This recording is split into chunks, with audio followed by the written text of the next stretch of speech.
In the Gospel of John, we read, "In the beginning was the Word, and the Word was with God, and the Word was God, and the Word was made flesh." In the Rig Veda, the oldest living scripture of the world, we read, "In the beginning was Brahman, with whom was the Word, and the Word was verily the supreme Brahman." So we find in these utterances the theory of the Logos.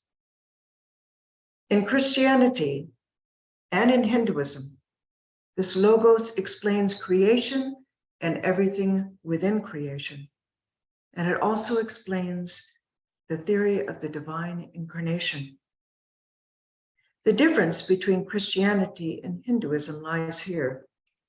In Christianity, Jesus of Nazareth is a unique event, but in Hinduism, the divine incarnation occurred again and again. Sri Krishna says in the Gita, "When goodness grows weak, when evil increases, I make myself a body. In every age I come back to deliver the holy, to destroy the sin of the sinner, and to establish righteousness." Vedanta honors Jesus, but he is not the only Son of God, and not only as a Son of God, but as a spiritual phenomenon, the divine incarnation, God himself. So we approach Jesus and his Christ incarnation in a special way. In the ancient Hindu theory of the Logos, the Svotavada, we find that spiritual qualities parallel other divine incarnations, and the revelations, along with others, revitalize the Sanatana Dharma. So what is the theory of the divine incarnation? The ancient Hindu theory is the Logos, Svotavada. And we find spiritual qualities that parallel other divine incarnations. Their revelations, along with others, are what has revitalized the Sanatana Dharma, the eternal religion of the Hindus. So the theory of divine incarnation occurred early on in the Vedic age, 4500 to 2500 BCE. There were found to be rishis of exceptional powers. In the Puranic age, 500 to 1300 CE, we find such powers are the basis for the theory of the divine incarnation.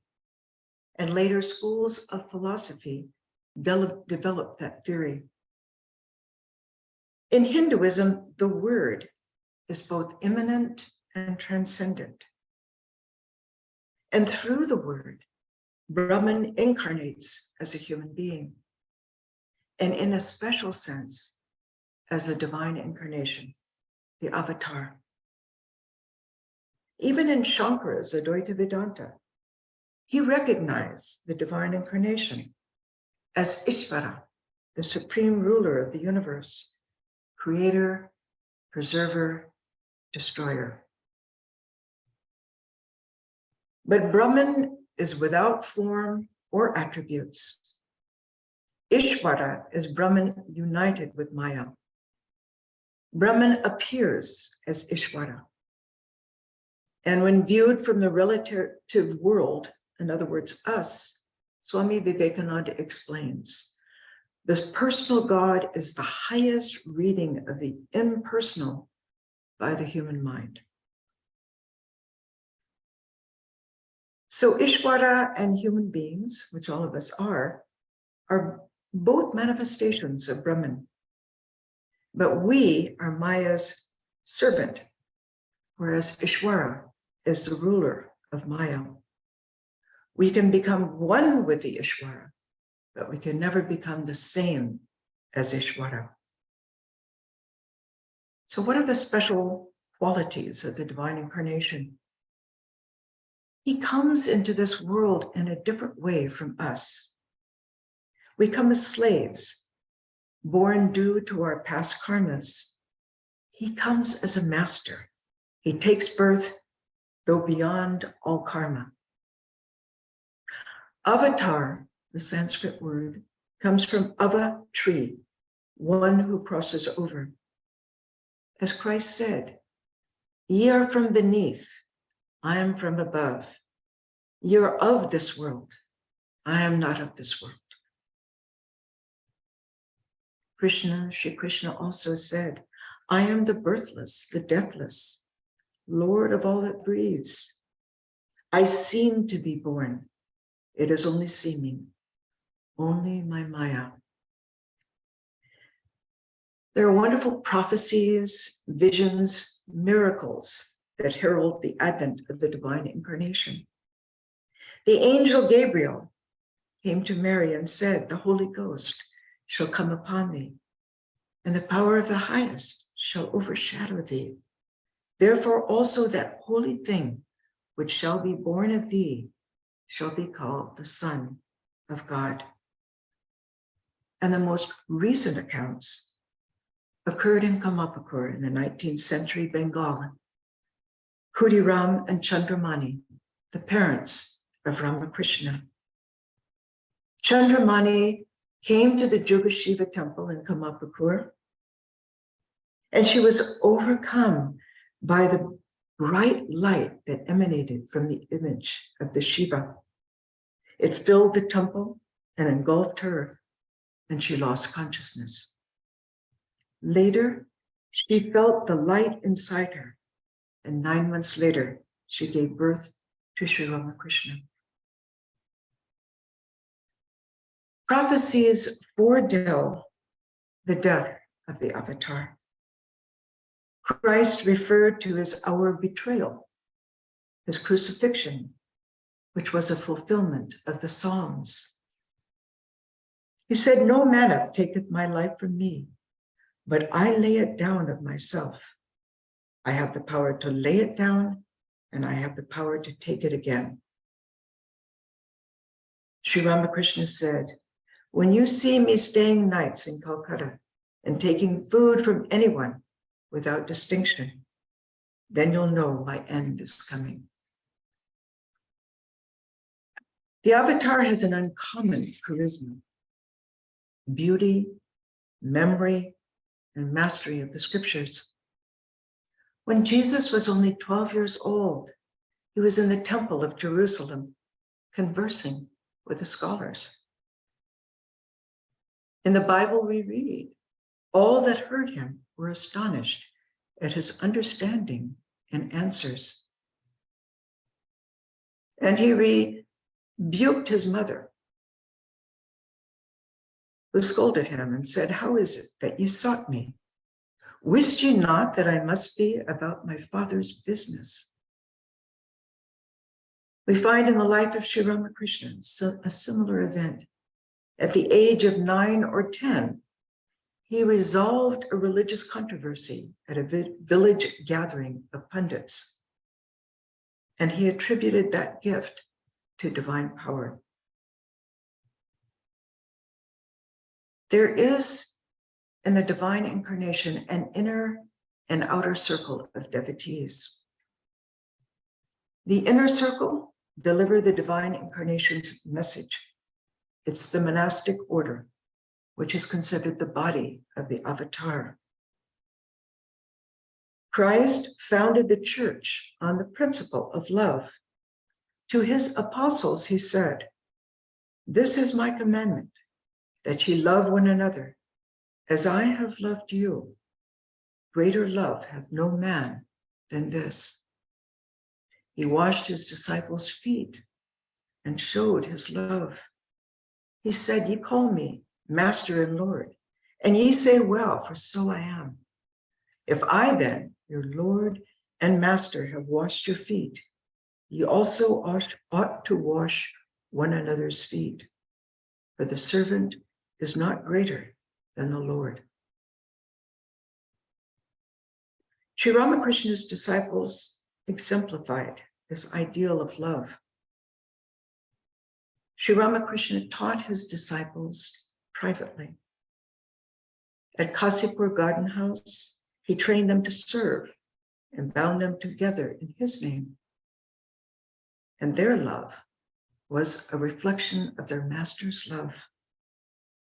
Swami Premananda couldn't explain why he wanted to worship the servants of Sri Ramakrishna's devotees. Such is the power of the avatar. Ever free souls are within the inner circle. They're born perfect. They incarnate with the avatar, and they're recognized by the avatar to fulfill his mission. In Buddhism, they're called bodhisattvas.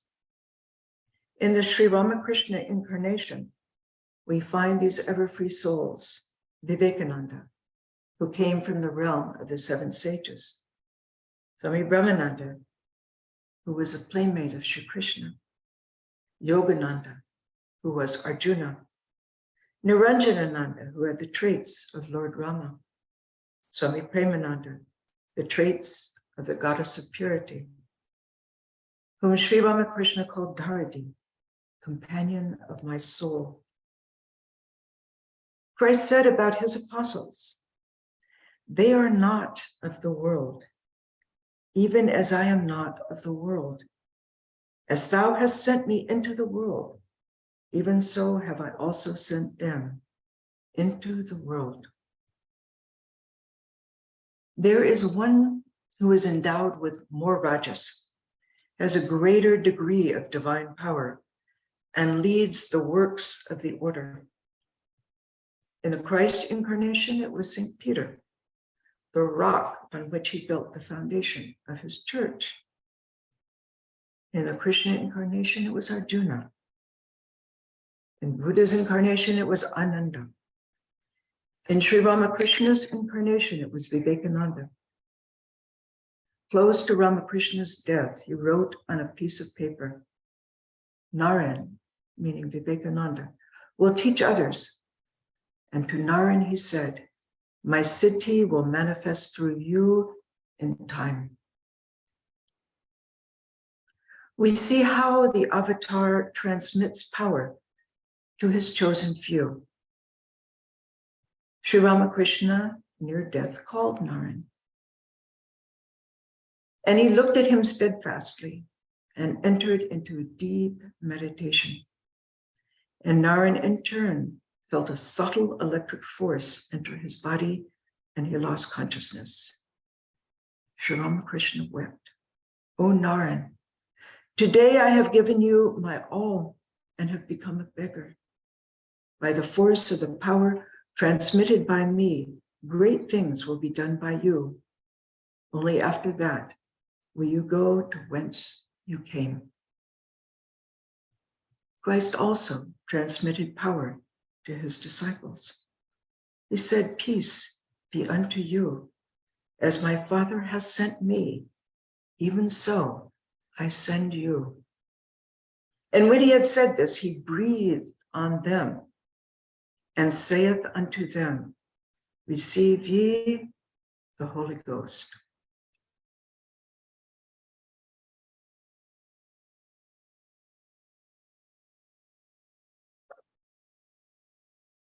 The avatar comes with his Shakti power. And in Sri Ramakrishna, it was manifest threefold. His chosen ideal was Mother Kali. Sri Sarada Devi was his spiritual consort. And fully manifest in Sri Ramakrishna himself, we find the embodiment of all gods and goddesses. In Sri Krishna, we find Radha. In Rama, we find Sita. And in Chaitanya, we find embodied within him Radha and Krishna. And in the Christ incarnation, we find the Virgin Mary. On the cross, Christ invoked divine power in Mother Mary. Woman, he said, behold thy son. To John, he said, behold thy mother. And from that hour, he took her to his own home. That's John. Julian of Norwich referred to Christ as she. She said, the almighty truth of the Trinity is our Father, for he made us and preserves us in himself. The deep wisdom of the Trinity is our mother, in whom we are enclosed. This phenomenon of the divine incarnation, the body of the avatar is made of pure sattva, embodiment of the highest spiritual attainments. For example, in Sri Ramakrishna, Swami Sardananda explained, the beauty and complexion of the master were so charming that they overflowed, as it were. His complexion assumed a brighter hue when there was a spiritual emotion, as if a light came out of his body. People could not turn their eyes away when they saw that beauty. The master danced in divine inebriation. Girish Ghosh explained how beautiful was the posture of his body and limbs under the influence of the spirit of God intoxication. The strong waves of bhava within burst out and completely changed his body, or made it assume a different form altogether. In the Christ incarnation, we see the Shroud of Turin and how agnostics who worked on it were moved and became believers. The markings on the shroud tally with those from the accounts of Jesus's death. It was a beautiful exhibit of the Shroud of Turin in Santa Barbara, where our convent is in Southern California, one of our convents. And when we went to that exhibit, the photographs, room after room of photographs of the shroud, there was such an atmosphere of peace. It was like entering a temple. The peace and the power generating from the photos, from this Westmont photograph exhibit, was something to experience. Sri Ramakrishna's vision of Christ matched the shroud's features. Sardananda explained, the master saw, while walking under the Panchavati, that a marvelous God-man of very fair complexion was coming towards him, looking steadfastly at him. He saw that his long eyes had produced a wonderful beauty in his face, and the tip of his nose, though a little flat, did not at all impair that beauty. The avatar's body is a thin line of demarcation where matter ends and spirit begins. In the Gnostic text, in the Acts of John, we read, Jesus was not a human being at all. Instead, he was a spiritual being who adapted himself to human perception. He appeared to James and John on shore. To James, Jesus appeared as a child standing on the shore. To John, he said, do you not see the man standing there who is handsome, fair, and cheerful looking? Both of them went ashore. John said, sometimes when I meant to touch him, I encountered a material, solid body. But at other times again, when I felt him, his substance was immaterial and incorporeal, as if he did not exist at all. Jesus never left footprints. He never blinked. We find similar incidents in Sri Ramakrishna's life. Mathur Babu, the proprietor of the Dakshineshwar temple, doubted and tested Sri Ramakrishna. One day, the master was pacing up and down on the veranda, northeast of the room. And when he approached in the direction of Mathur Babu, he appeared as the mother of the universe. And when he turned about, he appeared as Lord Shiva.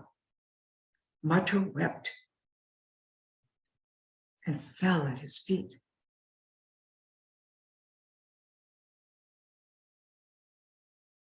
The avatar can veil or reveal his divine nature.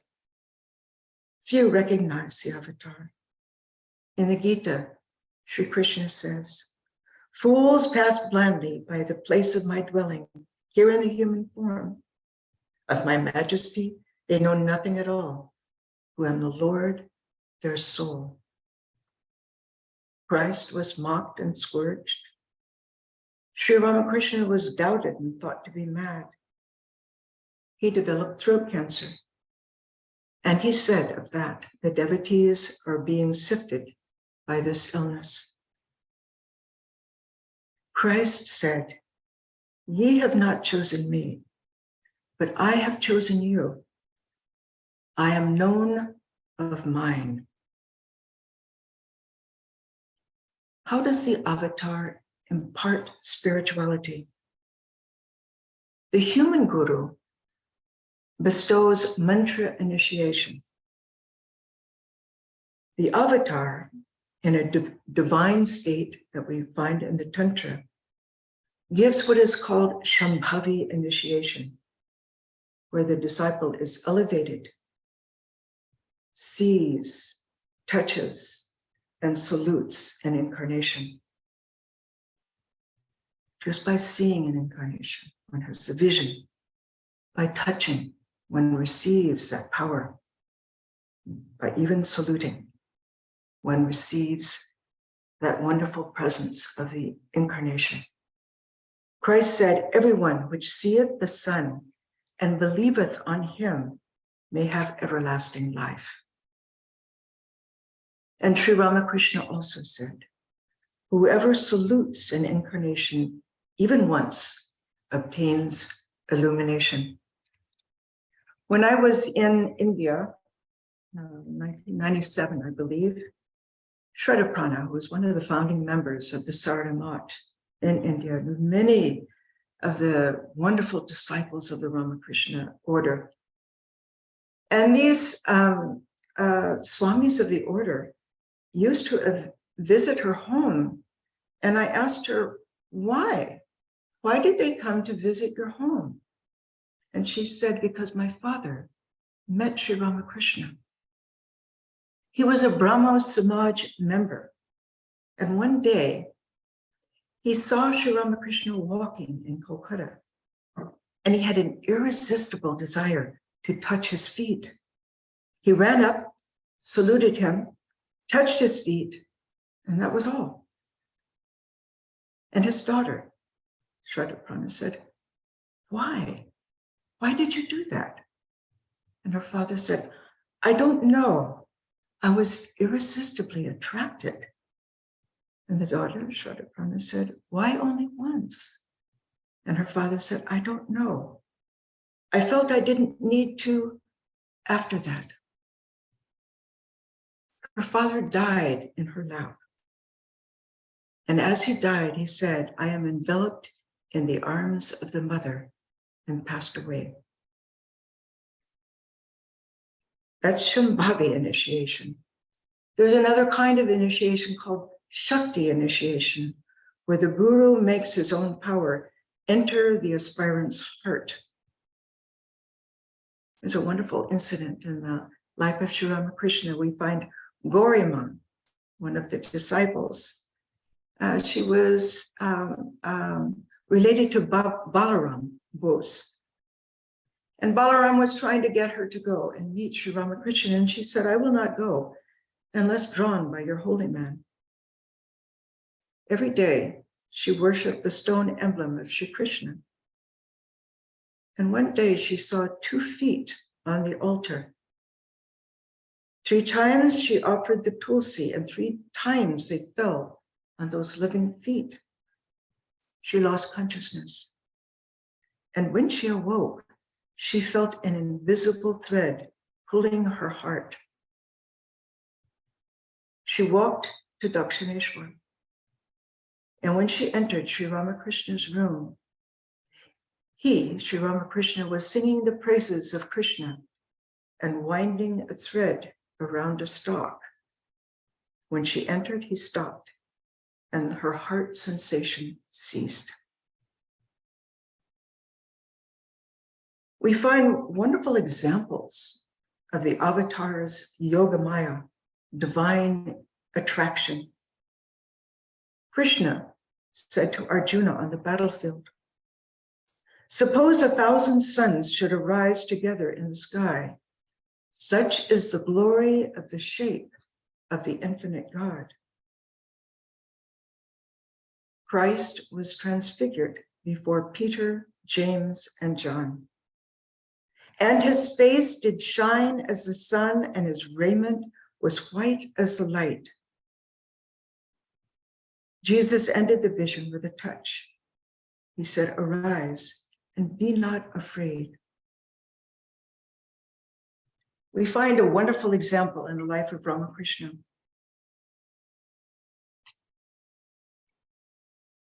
Bhavatarani was only 8 years old when she met Sri Ramakrishna. When she entered his room, he said, "What is your opinion of me? Some say that I am God himself. What do you think of that?" "Oh, no, no, you're not God," she said. And in her own words, "Then all of a sudden, I began to perceive a sweet smell. It was the smell of an essence used in worshiping deities. I thought the fragrance might be coming from him," meaning Sri Ramakrishna. "I tried to locate it and looked around his ears. While I was very close to him, suddenly Thakur's form disappeared in a brilliant light of the color of the rising sun, and his form appeared as a luminous shadow in that light. His form practically disappeared. I tried to feel his body," she explained, "but could not. Then after some time, the light faded gradually, and I could see him clearly again." Years later, Bhavatarani went to Dakshineshwar to ask Sri Ramakrishna what had happened then. He returned from the temple, went to his room, and sat near her. And in her words, "But before I could ask him, I again saw his form disappearing in a blaze of light. I touched him again and again, but nothing happened. His body was soft, as though no bones were there. Then I lost consciousness, and my head fell in his lap. When I came to, I found Sri Ramakrishna passing his hand over my back. I said, 'Thakur, Thakur, what are you? Are you Bhagavan? Are you Krishna? Are you Rama? What are you, Thakur?' There are many miracles associated with the avatar, but the greatest of all miracles, of course, is the transformation of human lives.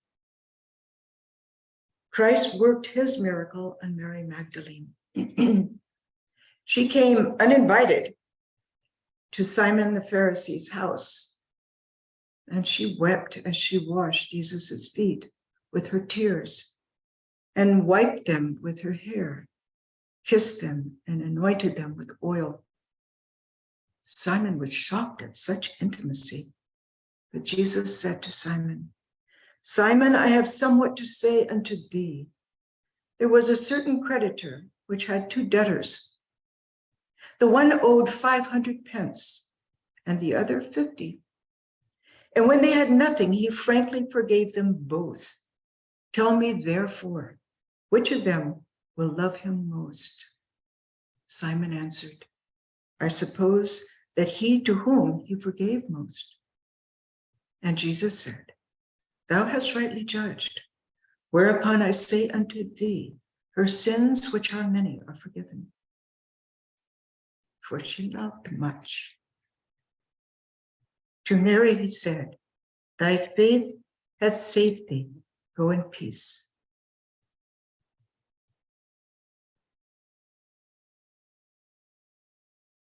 Sri Ramakrishna transformed Girish Ghosh. There was no sin he had not committed.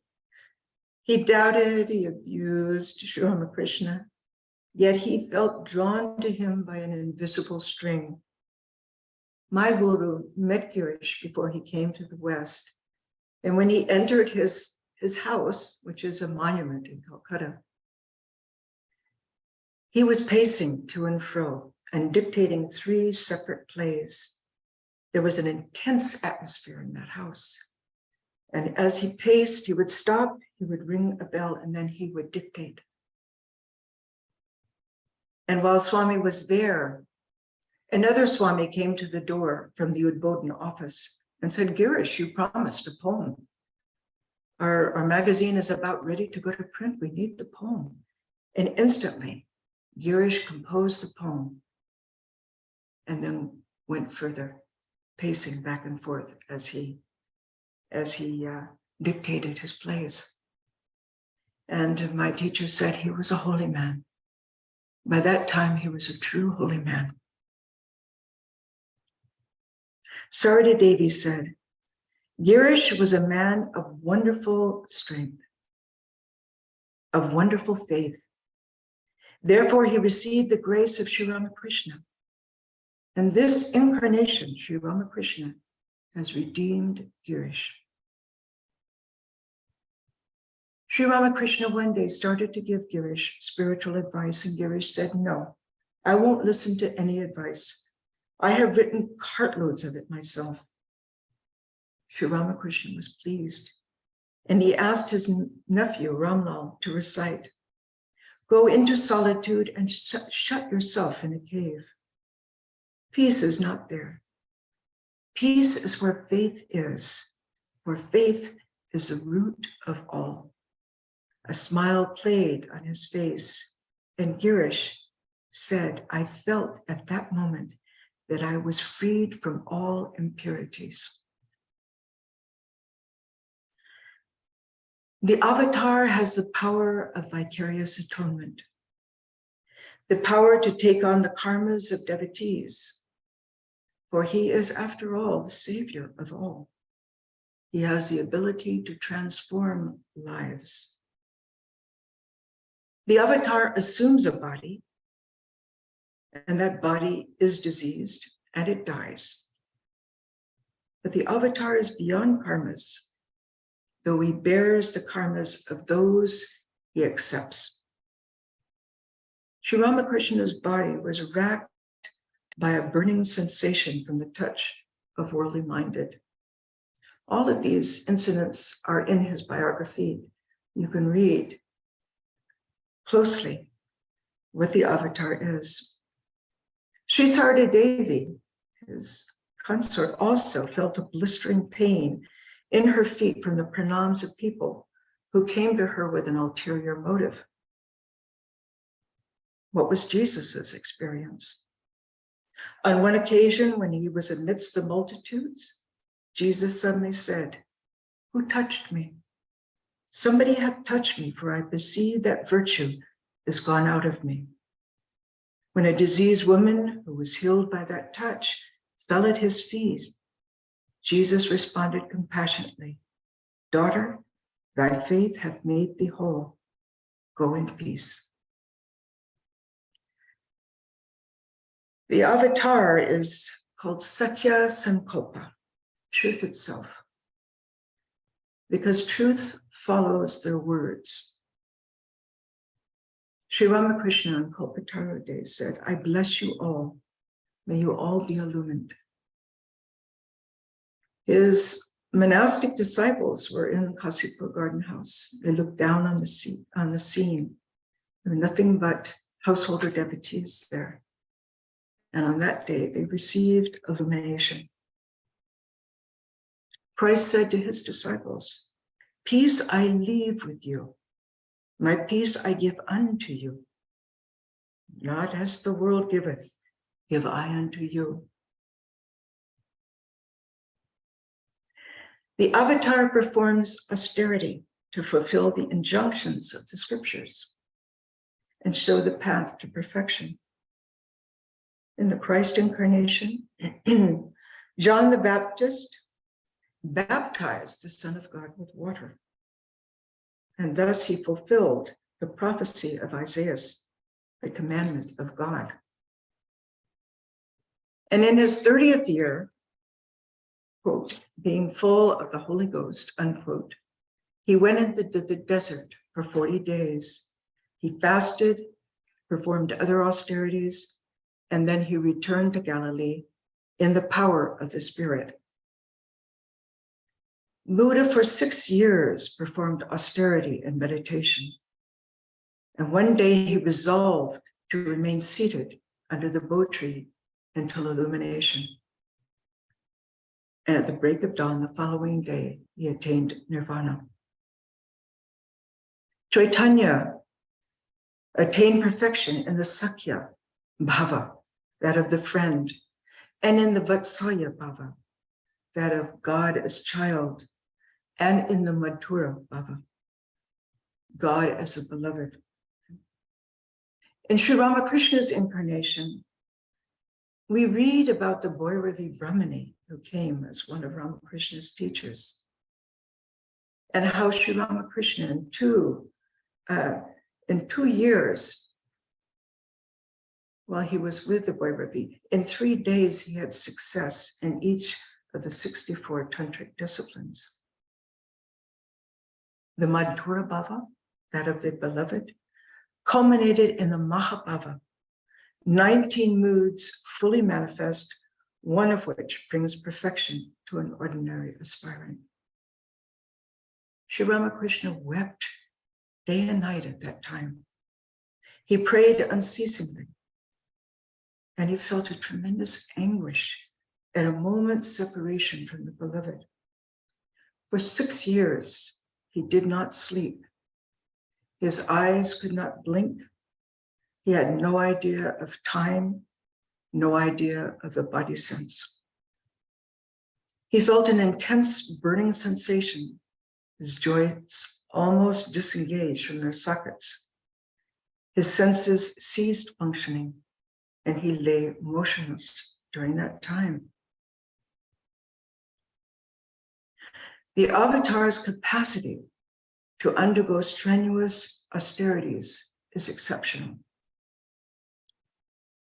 They have the capacity to choose any realm of realization.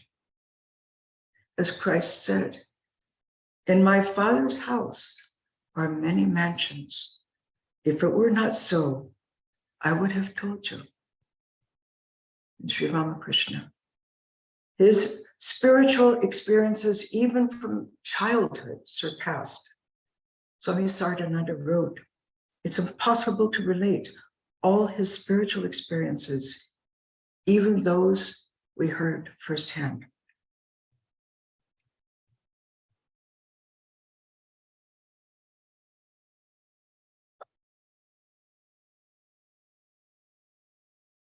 The teachings of the avatar, he is a fulfiller of dharma, of the Sanatana Dharma. Each of them, under each of them, a new order of righteousness is established. Buddha reformed Hinduism. He bypassed ritualism by the degenerate priestly caste. He emphasized self-knowledge, not mere scriptural knowledge. Christ condemned the priestly class that doled out salvation. He said, "Woe unto you, scribe and Pharisees, hypocrites, for ye shut up the kingdom of heaven against men, for ye neither go in yourselves, neither suffer ye them that are entering to go in." And Sri Ramakrishna practiced conflicting sects to their culmination. He said, "As many people, so many paths." The divine incarnation reawakens within humankind the knowledge of our own divine nature. Sri Krishna said, "All mankind is born for perfection." And again, "I am the Atman that dwells within every living creature." Sri Ramakrishna saw God dwelling within all. He said, this primal Mahamaya has covered Brahman. As soon as the covering is withdrawn, one realizes, I am what I was before. I am thou, thou art I. And Christ, he said, is it not written in your law? I said, ye are gods, and all of you are children of the Most High. And again, be ye perfect, even as your Father, which is in heaven, is perfect. The avatar manifests the goal of perfection. Buddha resisted Mara, the temptress, her enticements to return to the kingdom, to his kingdom. Sri Ramakrishna said to his disciples, test me as the money changers test their coins. You must not accept me until you have tested me thoroughly. And Christ withstood the tests.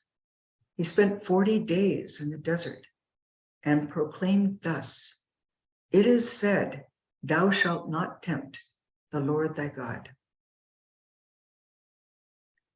Renunciation was their watchword. Sri Ramakrishna's famous saying was, renounce lust and greed. Not to hate the opposite sex, but to deify. He said all women are portions of the Blessed One and should be looked upon as mothers. The secret of this natural renunciation, Ramakrishna explained. When the fruit grows out of the flower, the petals drop up off themselves. So when the divinity in you increases, the weaknesses in your human nature will vanish of their own accord. Christ, what did he say? He said, seek ye first the kingdom of heaven, then all things will be added unto you. He was a renunciant par excellence. He said, the foxes have holes and the birds of the air have nests, but the Son of Man hath not where to lay his head. The avatar sends the teaching of devotion. Why? Before we renounce, we must feel we are getting more. Relationship with God draws us close to him.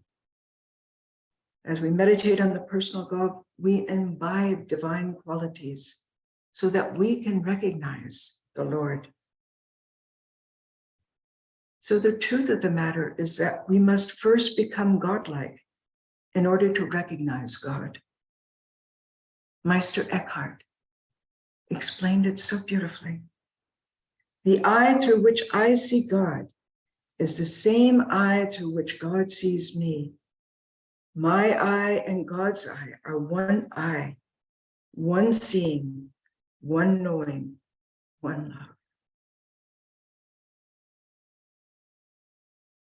Sri Ramakrishna explained to us that the path of devotion is the most suitable for this age.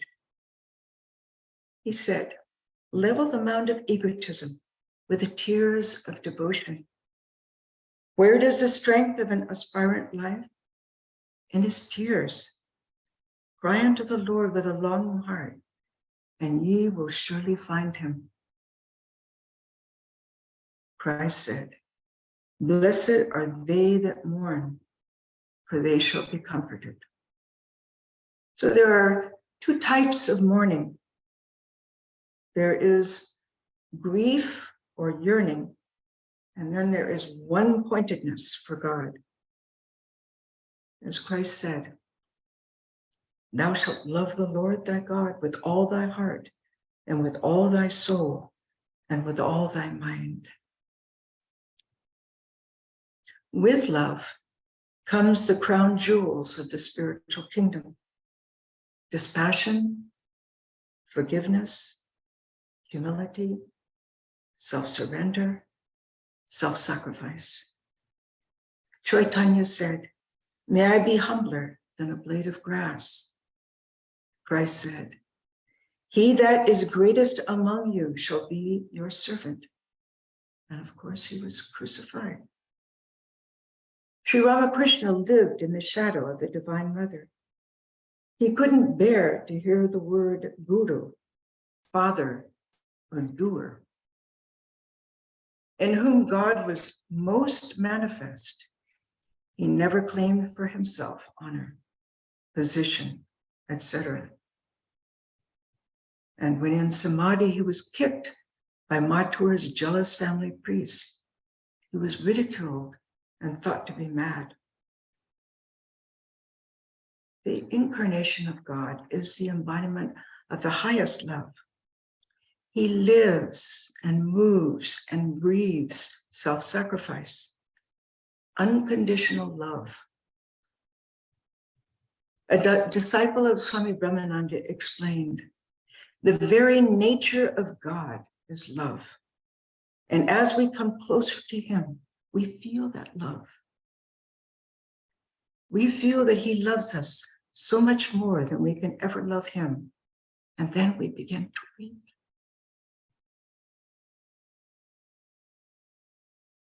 The language of the mystic is, he is our very own. So in conclusion, to think that we can appraise the avatar is presumptuous. To think we can condense his greatness into words is preposterous. The apostles' lives reveal an inkling of the heart and mind of the avatar. Swami Vivekananda, he was inspired by Sri Ramakrishna, a world teacher. He said, I have work to do. I am a slave of Ramakrishna, who left his work to be done by me and will not give me rest till I have finished it. And how shall I speak of him? Oh, his love for me. The fact of the matter is, we can never love the avatar. The avatar is too vast and unfathomable. But through his grace, we can experience a portion of his love for us. As a father hath loved me, Christ said, so have I loved you. Continue ye in my love.